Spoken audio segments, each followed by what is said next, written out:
Now, going over to the culture part of the podcast, you have Bud Light Bling tweet is roasted, with the top comment being Yuengling.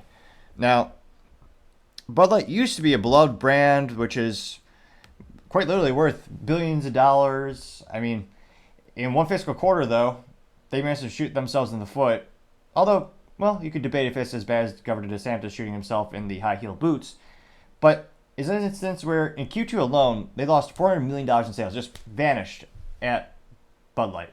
That specific brand, $400 million, gone because of their business blunder of the century, hiring Dylan Mulvaney for $185,000 to be a brand ambassador.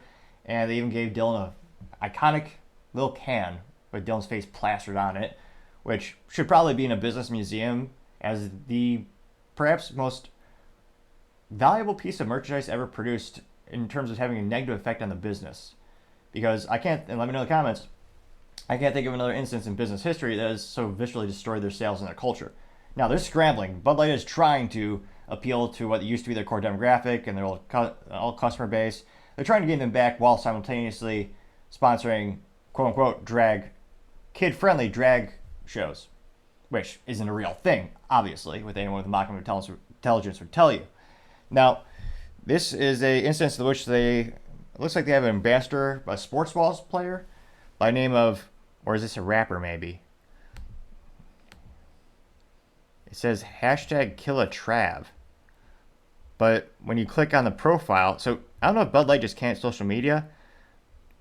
So they did a hashtag @KillaTrav out there making it look easy, and it's some schmuck that they actually paid, perhaps or most likely a copious amount of money, to have a Bud Light bling around his neck, and him, it doesn't look like he's inebriated, so he looks like he did make a cognitive decision to wear the Bud Light like medallion bling on his neck.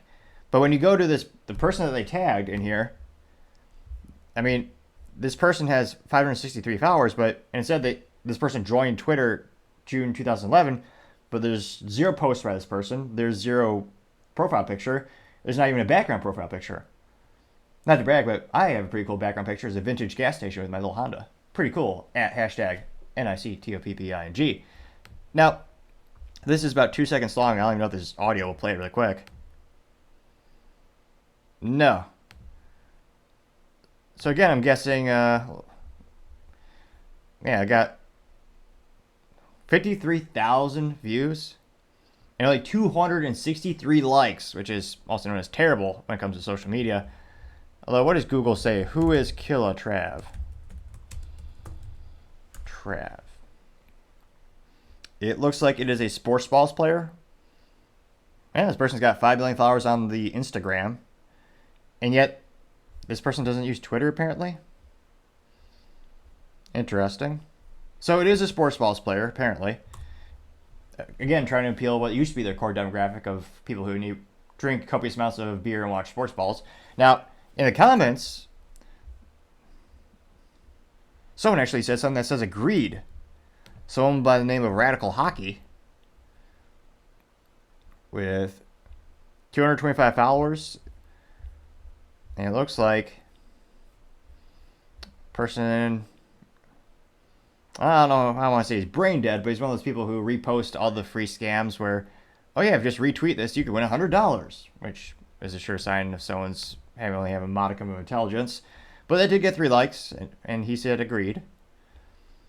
Now, Mr. Drew James says, quote, Mr. Pfizer, fitting that he's now representing the woke beer brand, unquote, getting 42 likes, and implying that this sports balls player had apparently endorsed or maybe got a branded deal with the pharmaceutical company by name was Pfizer.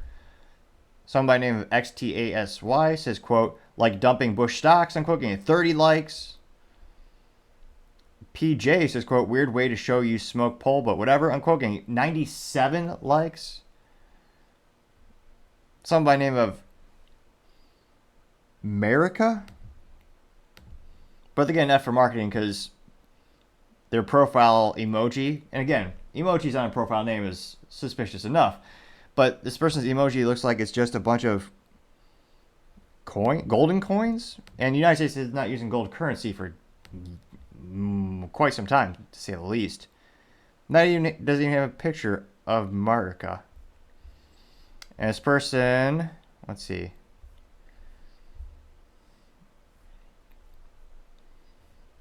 is another brain dead, well, or perhaps a nicer way of just saying someone of a lower of intellect level, saying, oh yeah, follow, click this for retweets. Oh, yeah. God, these people are. It's a good example of someone who drinks Bud Light, perhaps, in terms of their intellect level. This person retweeted something that says, Taco Tuesday, I'll send 3 people money for dinner, just like and retweet. Drop your PayPal and Venmo below. Which, ridiculous to say the least. But that's the kind of person who currently likes Bud Light tweets these days, or posts. Now we continue to scroll down. Blue Dog Democrat says, quote, where's Dylan? Unquote, getting 8 likes. Bourbon Investments says, quote, too easy to rip on him. How is his brother so cool, but he's such a tool? Unquote, getting 3 likes.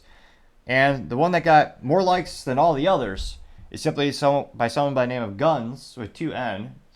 And this person simply says, cheers. And it's a picture with a can of good old Yuengling beer in front of the American flag, which many would say is the actual antithesis of Bud Light. It's the exact opposite, especially when you see of all the flags that are at the Bud Light events that they sponsor. You don't see American flags.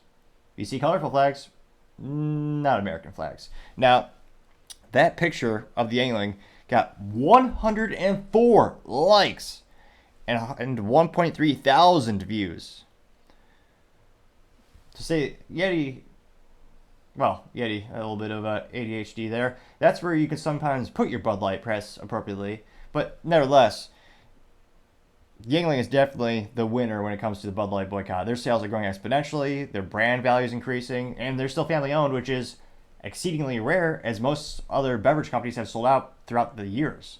I mean, most of the brands we know and love, or used to know and love, are no longer owned by the families of people who established them. I mean, if you're ever curious about who owns the spirits companies, I mean, one of the largest is Brown-Forman. They're the company, or the parent company behind one of the most iconic brands, which is Jack Daniels. I mean, a lot of those companies are actually owned by a larger holding company. But nevertheless, get back to the comments. You have someone by the name of Celtic Semper Trianus saying Bud Light is still gay, getting 25 likes. Jake Radowski says, quote, all-time sellout, getting 18 likes. Sean Elderoy says, quote, someone to introduce Kelsey to Mulvaney. Taylor needs a new album. Sorry, not sorry. Unquote, getting 20 likes. Derek Mesker says, quote, tuck your sack back 24-pack. Woke. Unquote, getting 43 likes. Albert Raving saying, quote, Mr. Pfizer is raking in the money. Unquote, getting 29 likes. EB says, quote, hey, hashtag Tyler Kelsey, vax not enough woke shit for you. Now, Bud, shame, unquote, getting 43 likes. Low T guy says, quote, thigh slapping LMFAO right now. With every post, you make it more enjoyable to not be drinking your beer. First, you turn a man who says he's a woman but dresses up in little girl outfits, and now you turn to Mr. Pfizer. What's next? Can't wait to see. Your stock is lower than your tea. Unquote. And that got 40 likes. And as the youth might say, they're viscerally ratioed on the Twitter. And again, given the actions and lack of actions of Bud Light, I don't see the boycott going away anytime soon. As cliche as the saying is, this could just be the new norm of their sales, or more accurately, their lack thereof. Again, thank you everyone for taking the time to tune in today. We're trying to get to 4,000 subscribers by the end of December, so if you click that button, I greatly appreciate it. Also, if you could leave a comment, that's a great way to give me some feedback on how I can improve the channel or just improve my own speaking abilities or lack thereof. Any feedback is greatly appreciated because I do want to improve the quality of the show. Also, and lastly, don't forget to take time to tell your family, tell your friends, tell your coworkers, heck, tell your enemies, tell anyone and everyone. Just stay safe, fight the good fight.